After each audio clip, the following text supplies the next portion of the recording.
शुरुआती के दिन जब शिरडी में थे, जब बाबा कैसे रहते थे, क्या करते थे, आज हम उस वीडियो के बारे में, उन चीज़ों के बारे में इस वीडियो में डिस्कशन करेंगे। देखिए, जो शुरू के दिन थे, बट अगर हम रहन सहन की बात करें तो बाबा किस तरीके से रहते थे, और इनसे जोड़कर मैं एक भक्त के बारे में बताऊंगा। वो है महालसा पति। उनका नाम आपने बेशक सुना होगा, जो खंडोबा मंदिर के पुजारी भी थे। वो सबसे, मैं कह सकता हूँ, सबसे श्रद्धा वाले भक्त क्यों थे। एक्चुअली मैं किसी की भी श्रद्धा कंपेयर नहीं कर सकते कि कोई बड़ा था कोई छोटा था, बट विशेषकर उनकी श्रद्धा कैसी थी बाबा से लेकर, वो बाबा को लेकर, वो मैं आपको इस वीडियो में बताऊंगा। और बाबा कैसे रहते थे उन दिनों में। और ये उन दिनों की बात कर रहा हूं मैं जब बाबा एक ईश्वरीय शक्ति हैं, या वो एक आम व्यक्ति नहीं है, जब ये बात किसी को नहीं मालूम थी। हुआ ये करता था कि जो बाबा हैं वो, जैसे कि आप जानते हैं, वो बारात के साथ आए शिरडी में और वहीं रुकने लगे। अक्सर बाबा ये किया करते थे कि बाबा जाते थे, लोगों से भिक्षा लेते थे, और भिक्षा लेने के बाद जो उन्हें भिक्षा में मिलता था वो थोड़ा सा बांट के, थोड़ा सा खुद उसमें से खा के, और इस तरीके से अपना जीवन व्यतीत करते थे। और बहुत साधारण, मतलब सिंपल क्लोथ्स बाबा जो हैं उनका इस्तेमाल करते थे, पहनते थे। झोली अपने साथ रखते थे, सटका अपने साथ रखते थे, और ये सब बाबा के बहुत लिमिटेड सामान होता था।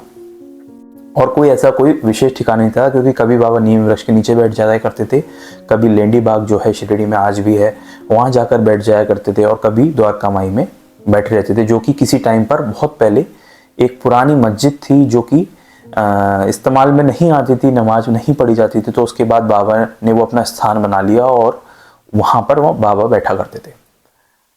अच्छा, तो उस समय में किसी को नहीं मालूम था कि ये व्यक्ति कौन है, कहाँ से आए हैं, क्यों रह रहे हैं शिरडी में। तो बाबा नॉर्मली अपना जो है वो दिनचर्या करते थे। लेकिन उस समय भी महालसा पति जो थे वो खंडोबा मंदिर के पुजारी थे और ब्राह्मण थे। तो वो जो थे वो उनके मन में कभी भी ऐसा नहीं रहता था कि, क्योंकि अक्सर बाबा को लोग समझने में गलती कर देते थे और वो सोचते कि कोई ऐसी व्यक्ति हैं। बट जो महालसा पति थे उस वक्त भी उनके मन में ये चलता था कि बाबा कोई आम व्यक्ति नहीं है।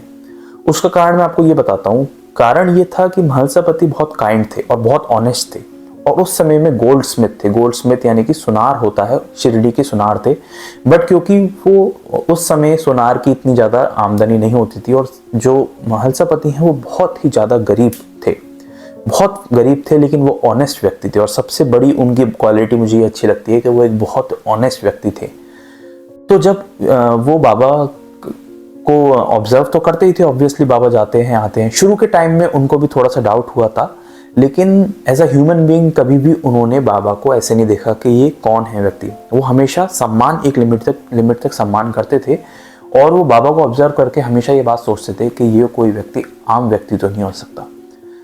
पूरे शिरडी की बात करें तो बायजामा का परिवार, महालसा पति जी, श्यामा, और भी कुछ चंद लोग थे जो बाबा को एज अ ह्यूमन बीइंग देखते थे, बट कभी ऐसे नकारा नहीं कि ये कौन व्यक्ति है यहाँ गए। बट बाकी शिरडी वाले बहुत सारे लोग ऐसे थे, क्योंकि हमें एक घटना जानने को मिलती है जिसमें बाबा जो हैं वो तेल लेके आया करते थे व्यापारियों से, और फिर वो तेल से दीपक जलाते थे। उनको दीपक जलाने का बहुत शौक था। तो एक बार सब व्यापारियों ने सोचा कि ये हमसे तेल ले जाते हैं, तो इस बार हम तेल नहीं देंगे, कोई ना कोई बहाना बना देंगे। अब सबने बहाना बना दिया और बाबा ने किसी से कुछ भी नहीं किया, कहा। बाबा द्वारका माई में आए, थोड़ा सा तेल बाकी था, उसमें पानी मिलाया, उसको पी गए, और फिर निकाल के वो दीपक में भर दिया, और फिर वो दीपक जला दिए, और वो दीपक पूरी रात जलते रहे। वहीं जो व्यापारी थे वो ये सब देख रहे थे, और वो ये सब देख के चौंके, और उनको लगा कि ये कोई आम व्यक्ति नहीं है। तो ये घटना एक ऐसी घटना है जिसके बाद से बहुत हद तक बहुत सारे लोगों ने बाबा पर विश्वास करना शुरू कर दिया था कि ये एक आम व्यक्ति नहीं है। और जो ये दिख रहे हैं ये बिल्कुल, वैसे तो बिल्कुल भी नहीं है, मतलब ये शरीर तो बिल्कुल भी नहीं है। लेकिन महालसा पति और कुछ चंद भक्तों की ही बात है कि वो इस चमत्कार से पहले भी बाबा को एक शक्ति मानते थे, और वो ऐसा समझते थे कि ये कोई आम व्यक्ति नहीं है।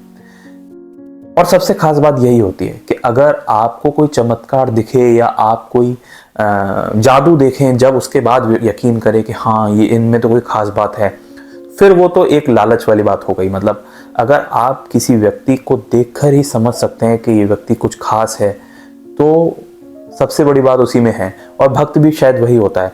अगर कोई व्यक्ति चमत्कार कर रहा है और आप उसके पास जाएं कि अरे ये तो चमत्कार करता है, मुझे इसके पास जाना चाहिए, फिर वो वाली बात थोड़ी अजीब हो गई, क्योंकि आपने उसका चमत्कार देखा, फिर आपका विश्वास उस पर गया।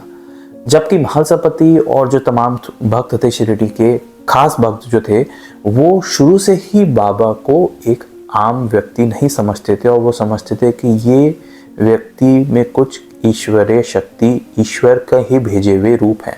इस वजह से उन्होंने किसी चमत्कार का इंतजार नहीं किया विश्वास करने के लिए। तो ये बात हमें समझने को मिलती है महालसापति के बारे में अगर आप पढ़ेंगे। और अक्सर बाबा उनसे बहुत प्रसन्न रहते थे, और इसी वजह से रहते थे क्योंकि बिना चमत्कार दिखाए, वैसे बाबा को ऐसा कोई खास वो नहीं था कि शो ऑफ करें, कि जादू दिखाएं, ऐसा बाबा नहीं करते थे।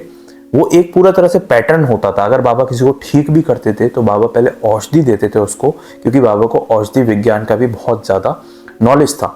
तो बाबा उसको औषधि देते थे, तो सामने वाला ये समझे कि ये जो व्यक्ति ठीक हो रहा है, बीमारी जो ठीक हो रही है, ये औषधि की वजह से हो रही है। लेकिन उस औषधि के पीछे जो बाबा की शक्ति है, असल में वही काम करती थी। तो इसलिए बाबा कभी भी ऐसा शो ऑफ नहीं करते थे अपनी ताकतों का।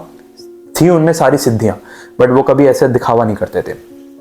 अब रही बात महालसापति की, तो 1886 में भी महालसापति ने, जब साईं बाबा ने 3 दिन की महासमाधि ली थी और 3 दिन उनके शरीर में प्राण नहीं रहे थे, तब भी महालसापति अपने गोद में बाबा का सर रखे रहे और 3 दिन तक बाबा के शरीर की रक्षा की। उसके बाद 3 दिन बाद उनमें प्राण लौट आए। तो ये एक भक्त का डिवोशन दिखाता है कि उन्हें कोई भी मतलब नहीं था कि बाबा चमत्कार करते हो कि नहीं करते हो, लेकिन उनका जो एक डिवोशन था वो बाबा में जुड़ चुका था, बाबा के साथ जुड़ चुका था, और फिर उन्हें कोई चमत्कार देखने की जरूरत नहीं थी। दूसरी बात यह है कि बाबा अक्सर महालसापति से कहते थे कि ये कुछ पैसे रख लो, क्योंकि महालसापति का परिवार बहुत गरीब था, और मैं गलत नहीं हूँ तो 3 या 4 उनकी बेटियां थीं, और उन बेटियों की शादी करना, खर्च उठाना, तो उस वजह से भी, पर वो कभी भी ऐसा नहीं थे कि वो बाबा से पैसे ले लें या किसी से पैसे ले लें।